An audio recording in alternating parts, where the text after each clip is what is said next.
Mic check 1 2 1 2. The dogs in the building.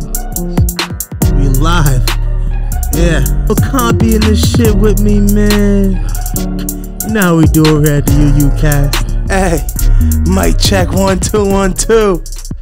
The dogs in the building. The big dogs in the building. I got Without Warning podcast in this shit with me, man. You know Chris in this shit with me, man. You know how we do over here at the UUcast, man. Without Warning podcast. Local media outlet doing their thing. They've been doing their thing for a while now.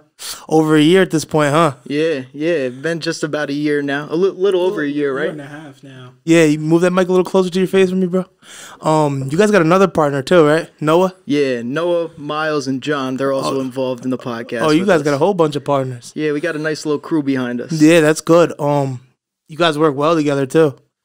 Because you put out a lot of content, and like just from somebody who makes content, I know how hard that can be at times.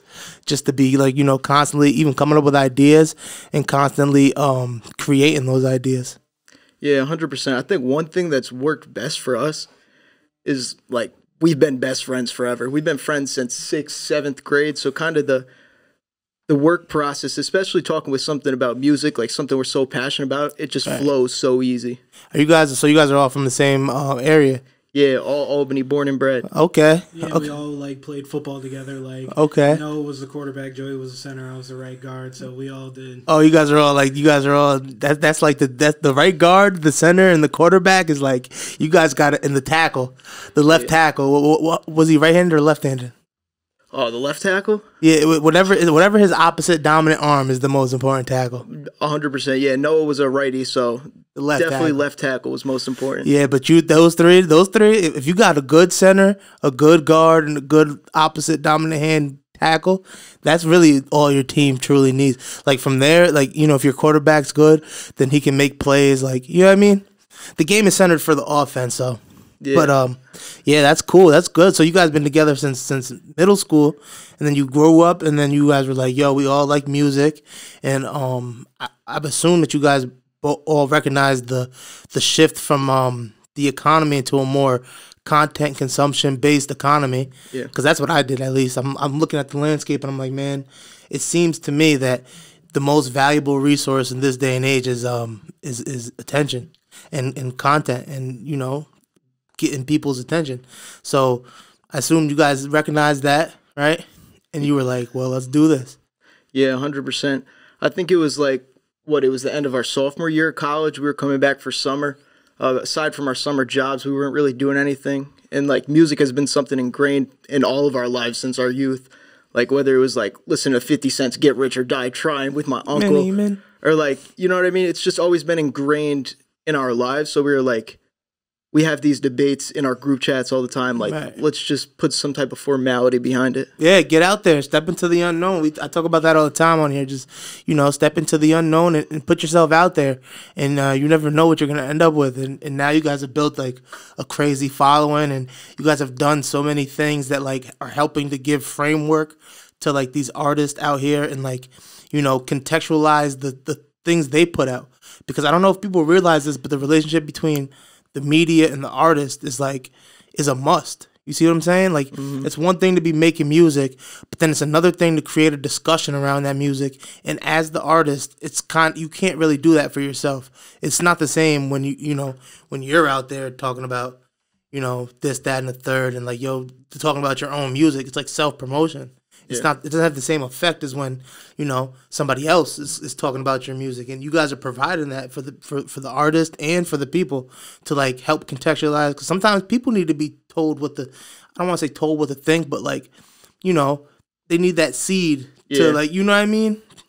No, 100%. I definitely know what you mean. That's one thing we noticed is the cosign, like you were saying, definitely means a lot, especially around here. There's not a vast amount of resources for our talent around here. You know what I mean? There's not too many places they can perform, or there's not too many people that are really going to interview them. One thing we've touched on is our disappointment in kind of the local radio stations around here not being as in tune as they should be. Yeah, but that's the benefit of the internet and like and platforms like us because we can go out there and we can do that. We can be that outlet for people. The internet exists now, so it's like we don't got to rely on that. You know what I mean? We can help distribute people's music and put them on that platform, put them on that stage in terms of the media goes, and we don't got to rely on them anymore. You know what I mean? Definitely. I feel like it's a little more in tune and in touch contextualization of the music scene too. You know what I mean? Like we're not only interviewing these guys, but we're making it out to their shows if we can, or we're showing up at studio sessions. So it's a little more personable transaction as opposed to just showing up at a radio station and just chopping it up one time. Yeah, but I mean, you guys are more than a radio station. I view you as 100%. like a media outlet. It's a little bit bigger than a radio station because you guys are creating all different types of content. You're not just playing songs and spinning songs. You guys are doing interviews. You guys are having like let's talk about the March Madness competition you guys had last year. That was fire. That's tight. That's all Tyson's idea. That was his big. Yeah, I was just thinking about it one day, and I was like, because it was March and it was just about to come up, and I was just like, we should do this. And I was expecting it because all we did literally was I said it, we just made the bracket randomly, and we did it, and it just turned out to be a huge success. I remember, who was it, Knuckles versus who in that first round? Knuckles versus 3P. Oh, It was I think there was over like 175 shares, over like 700. yeah, both of those engagements. guys do numbers on social media. Crazy. people were getting really into it. Like I know the final, like people were so into it, and it was crazy because nothing like that's been ever done around here. And it was like a long form. It was like a long form competition that retained people's attention. Like, how long did it last? Yeah, it lasted about like 3 weeks long. Yeah, I remember. I was following that thing. I was like, yo, these dudes got the March Madness competition. I was like, yo, I wonder who's gonna win this. And then it helps artists and their fans connect too, because now the fans are like, yo, the artists like, yo, if you support me, come support me. And the fans like, yo, we rock with you. And even if they lose, they're like, man, he shouldn't have lost. And that all works for your favor and the artist's favor, because that controversy creates that it builds that the story to it. So next year when you guys do it again, it's gonna be even harder. Like people are gonna be like, yo, the March Madness this year, I'm definitely winning. Yo, the people are gonna be letting their fans know early, like, yo, this March Madness is coming up. All you people that have been liking and sharing and in my inbox telling me how much you fuck, make sure you are ready to vote for me. Then prove it. You know what I mean? Yeah, and it shows just that, like, who actually, like, people actually, like, fuck with. Like, people don't, like, people say that, like, they have people that rock for them, but do they actually, or they're just saying that to you just to appease you? Yeah, or just to be self promote. You know what I mean? That's what I was saying. That's what the media company. That's what you guys do. That's your purpose as like a real media outlet. Is to is to connect that. Is to show and prove, report on the music, let people know how it really is. Because you're gonna know. Because you're having these competitions. People are voting. You're seeing the numbers. I know you look at your analytics. I look at my analytics, and I'm just like, okay, I see what's going on here. 100%. Feel like an IG thought sometimes looking at the analytics, but it's another important part of the process. Yeah. So what's some of the things you guys are looking to as far as like expanding your media, your content, and expanding your repertoire? Repeat that question. Like, what's some of the things you guys are looking to do to like going forward to like expand your platform and expand your repertoire and your resume? 100%. I think live events is definitely something we've always wanted to get into, like event curating, especially around here. Like I was saying, like aside from Mint last year, around like who's throwing those local shows for? I remember I was trying to. I know you guys. Did you guys work with the Joey the Kid show? Which show did you guys come to? Yeah, we came through for the Joey Kid show. He tore it down. Yeah, that was fire. Was but I was always like, I was trying to reach out to you guys back. Thanks. I'm like, yo, I seen what you were doing, right? And I realized, like, I'm looking at the whole landscape. You see what I'm saying?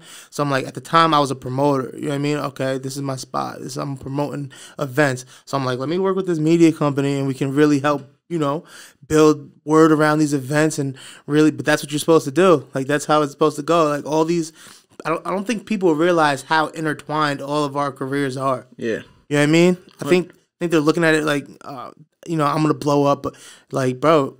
Everybody around here, if anyone's gonna blow up, it's gonna be the scene. It's gonna be the whole area.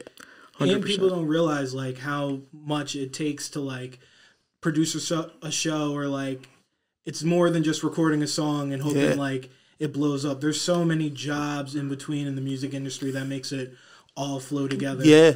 Like promoting, like the media, everything. It just doesn't, like people think it just happens like out of thin air. It just doesn't happen that way. You have to have relationships in these different areas. You know what I mean? You can't just go to the studio and make your music and put it out and expect. I feel like some of these artists like really expect that, like, you know, people just to rock with them for like whatever reason in their head they think that they deserve that. But it's like, bro, you got to go out there and build relationships. Like, you have to be that person that people want to push, and that, you know, and that you're showing and proving to these people that you're going to win, and that you're willing to put in the work necessary to do that.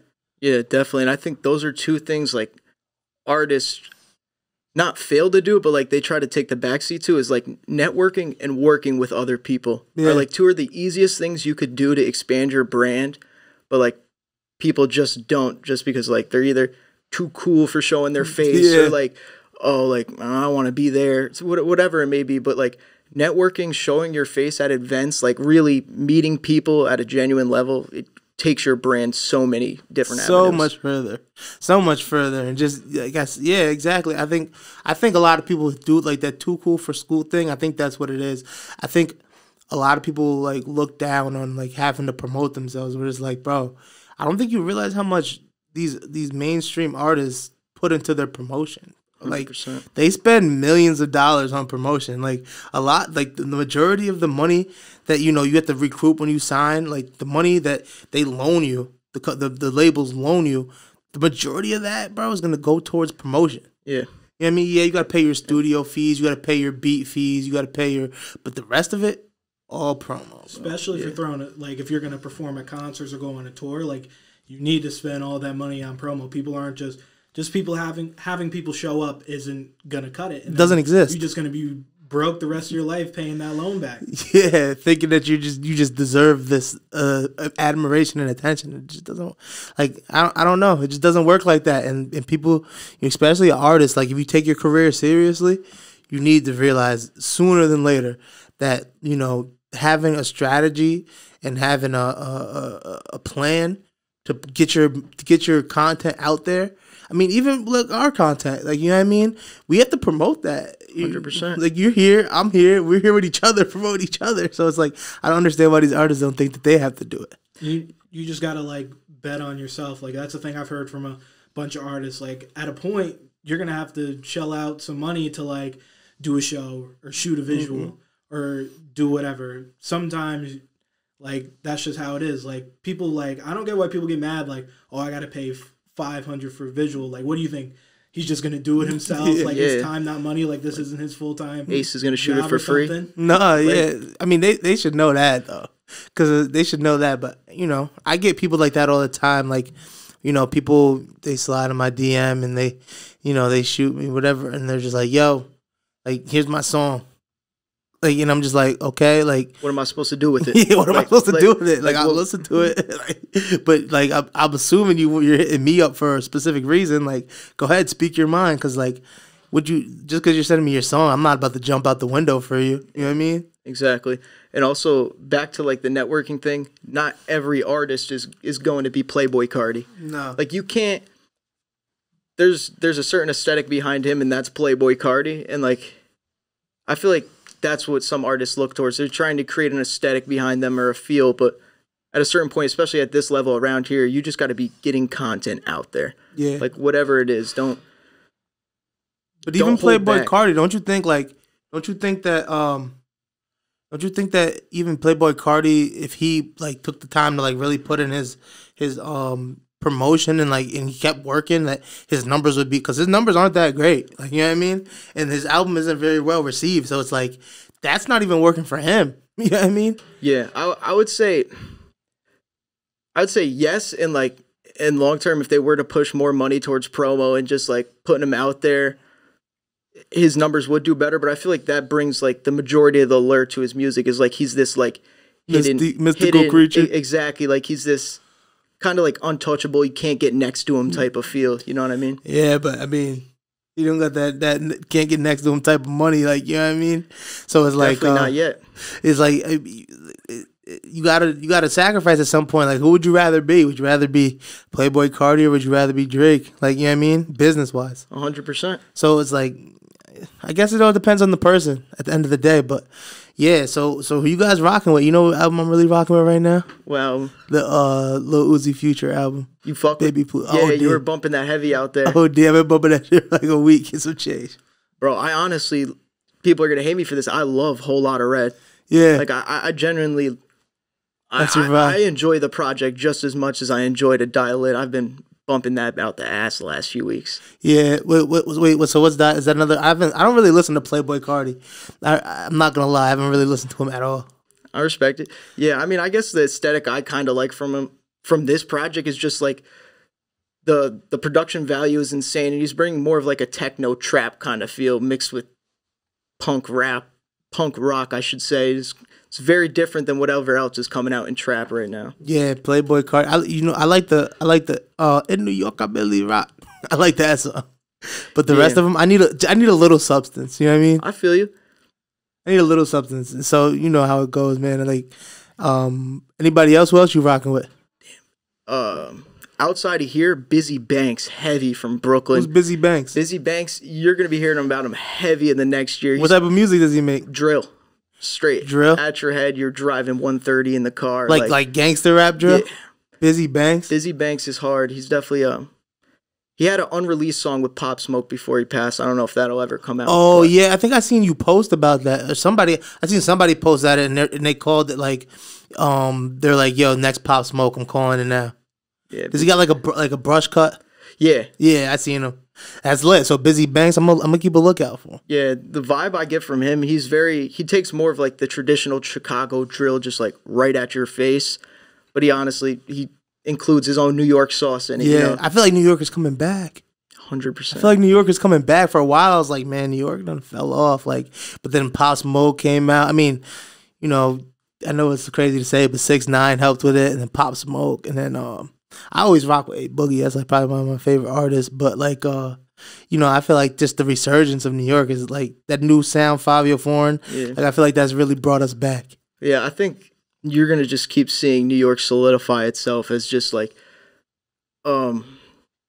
another. It is the mecca, just like the mecca of rap. I think New York drill right now is the hottest music being made. I think whether it's dudes like D Sav, Busy Banks, like there's a lot of low key dudes, but there's also dudes like Ron Suno, Fabio, like. Yeah, so you guys always got the drop on like the underground type music. Yeah, I definitely keep tabs on the New York shit just because like it's where I'm from. Yeah, and I love this shit. Yeah, OD. I mean, I usually like my thing is like when I'm like bumping music, I don't usually listen to a new artist until like the initial like hype goes away. Like same thing with albums too. Like even if it's an artist I really like, I don't really bump their album until like I don't like to like go get it. I like it to just like I'm riding in the car with my homie and the album is playing and I'm listening. And I'm like, oh, what's this? I'm like, oh, that's that new such and such. He's like, yeah, that's that new. You ain't hear it yet. And I'm like, oh, this joint fire, because like I feel like that anticipation kind of sometimes takes the fun out of it. You know what I mean? No, I definitely hear you. I feel like that's one of my favorite feelings in the world is being put onto a new artist or just like out the blue. Like you said, just naturally, it's just like you're smoking in the car and your boy puts on some shit and you're like, yo, what the fuck? Yeah, like, this is hot. That is one of the coolest feelings. And that's what we've been working on too, because we're doing like a whole bunch of like playlisting stuff and on Spotify and all that. Like people love being put on to like new artists, and like we're trying to build our Spotify playlist because that's like one of the most important things in the music industry right now. Yeah, I feel like people don't utilize those enough either. That's how like a lot of people blow up. That's actually how I discovered Kevin Gates. You remember back in bro, it had to be 2012, 2011. I used to you remember Dat Piff? Yeah. Yes. Bro, I used to go on Dat Piff, and at the home screen of Dat Piff, bro, there was like a bunch of mixtapes and stuff, and you could just download them. You just click download, and I would just download random mixtapes, bro. I had a computer like that was literally just for music, and I downloaded Kevin Gates, bro, and there was this one song. He's like, ain't nothing wrong with churches when they selling chicken out the window, and I was like, yo, this dude's bugging. And ever since then, I was on Kevin Gates. And so I always got that chip on my shoulder and people playing Kevin Gates. I'm like, I was bumping him before you. Guarantee. That's tough. Yeah, those days were crazy. The Dat Piff days. That's when I got deep into Meek Mill. Yeah. Like I was because he had those what were those tapes called? The Dream Chasers tapes. No, I think it was before that. Because all Dream Chasers is after MMG, right? No. Dream Chasers 1 was definitely with MMG. No, I'm saying I meant like you know what I mean, like after he signed to MMG. Oh, after he signed, yeah. Because he had. I remember he had like because I was on Meek Mill. I discovered him through battle rap. You be watching battle rap? Not too much. Like I see clips here and there on YouTube, but I don't get too deep into the battle rap Bro, shit. it used to be like Meek Mills versus like Reed Dollars, bro. And like bro, there was a lot of like Philadelphia was one of the main battle rap cities. So I used to watch Meek Mill battle rap, and then he used to go on like radio stations and do like these freestyles, bro, for like 10 minutes, 15 minutes, bro, and he'd just be ripping them. I was like, yo, this dude's fire. I knew he was gonna be on. Yeah, Meek is cold for sure. Oh, D. But yeah, bro. I mean, everything you guys is doing is fire, bro. Like, I was so happy when I first seen you pop up, and I'm like, yo, okay, we got a media outlet. I feel like there should be more. Like, don't you think don't you think it's weird there's not as many? 100%. I think with one thing we realized, bro, the talent out here is insane. Even like some of the quality of music coming out is better than some of like the underground quality in New York City that's getting more attention. Yeah. You know what I mean? So I think that's one thing we definitely keyed in on is like there's just so much talent out here and there's not enough people pushing the music. Yo, you know what else I like about what you guys do? I like your you work with like other media outlets on like TikTok and stuff to like promote artists in your city and their city. Hell yeah. How'd you guys get into doing that? Like, what do you like? Are you in some type of? How'd you meet like these other media outlets? So I'd say for the most part, I mean, with ones like there's this other creator, Johnny on TikTok, that we've created a playlist that's got like over 500 likes. So it's kind of just naturally meeting these people. They either slid in our DMs as like, yo, your shit's cool. We want to work with you. It's kind of just kind of normal. It's like shit a little like community. That. Yeah. Yeah, that's fire though, because you know that's what you know people need. They need that exposure in different cities and different areas. Like what's some of the areas you're looking to really like that you really like working with and like you're looking to connect with. If you want to shout those people out. Yo, I definitely shout out to Cloud. It's definitely people we've been working with from the DMV. It's another media outlet. Definitely trying to get in tune with like the Michigan scene, like Flint, Michigan, and Detroit. I got some family in Michigan. I might be able to help you out. I think that's one of the coolest music scenes out in music right now. Mm-hmm. Like with like Rio, the young OG, free him, just got locked up. Fucking TJX6, those dudes are going crazy. Trey, you know Trey, right? My Took Time. Yeah. He's got he went to a pop-up shop and TJX6 was there. He's got it's like a TJX6 shirt and it's like the MasterCard look, but he's got a signed one. That's gas. Yeah, I don't think he's selling. He might be selling it. I'll see if it's at HQ. But yeah, that's fire too. You rock with any like Texas artists? Texas, I was listening to Lil Loaded heavy and Max O'Cream. I fuck with heavy. Obviously, Travis is hard as fuck. Yeah, I think those three I was listening to most. Texas has a nice little scene. Yeah, I want to connect you with my peoples in Virginia too. My boy Sean Savage, he raps in Virginia, and they got a nice little movement going there too. Like you ever hear like the 7 cities in Virginia, like Hampton, Newport News. They got like Newport News. That's where Allen Iverson's from. Yeah, that's where AI is from. That's where a lot of people are from. A lot of people are from that area. They got like a nice scene down there, bro. A lot of people are like blowing up and getting signed out of there.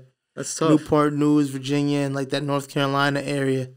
I'm gonna connect you. I'm gonna figure out a way to I'm gonna put you onto some of his stuff, bro, because that's like a place that's like rich in the up and coming music scene. Yeah, that'll definitely be dope. And that's another thing that like at least drew me to this is like meeting new faces and just like every one of these talents and artists has a voice and a backstory. Yeah, like that's not that you can't replicate amongst other people. Like I think that's one of the coolest things like our podcast brings to the area. Yeah, so like if you guys had to like, you know, if you had to say like what's your ultimate vision for Without Warning? Like at its ultimate form. Have you ever heard of like the form of the good? It's like a philosophy. It's like the form of the good of a dog would be like you know, 4 legs, 4 paws, ears. You know what I mean? What's that formula good for without warning? Like perfect.